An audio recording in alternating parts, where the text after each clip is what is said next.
want to talk to you now about listening power.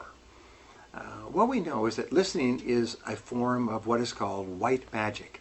Listening entrances other people. It enchants other people.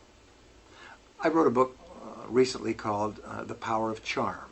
And in The Power of Charm, I went into the subject in great depth, and it basically says this.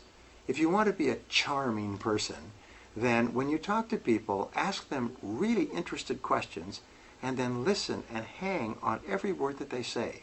Nod, smile, find the person absolutely fascinating.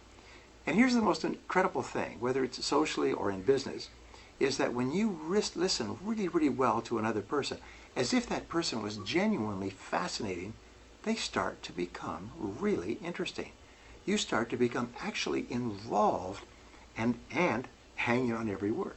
And the more you listen to other people and listen intently, the more they like you. What we have found is that the brain of a person who is being listened to releases endorphins. And endorphins are called nature's happy drug. So when you listen really intently to another person, their brain releases endorphins and they feel happy about themselves, and they feel happy about you because you are making them feel good. Now in sales, of course, this is wonderful, because when you ask really good questions and listen closely to the answers, you cause the customer to feel happy being in your presence, and he or she becomes much more interested in buying your product or service. Now, how do you get a chance to listen? Well, you ask questions. Now, here's a great rule. The person who asks questions has control. The person who asks questions controls the conversation. And the more questions you ask, and then follow-up questions and follow-up questions, the more the other person will answer and open up and eventually tell you everything that you need to know to help him or her to make a sale or to determine that he or she is not a prospect. So ask open-ended questions, questions that begin with what, why, where, when, which, and how. These questions cannot be answered with a yes, only with an answer.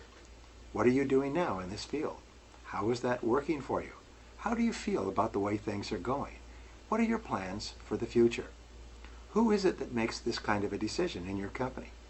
Every time you ask a question that starts with a pronoun, who, how, when, where, which, and why, you cause the person to answer with an open-ended question which enables you to ask another and another. And the more you ask questions and listen, the more charming you become, the happier the customer becomes, and the more rapidly you move toward making a sale.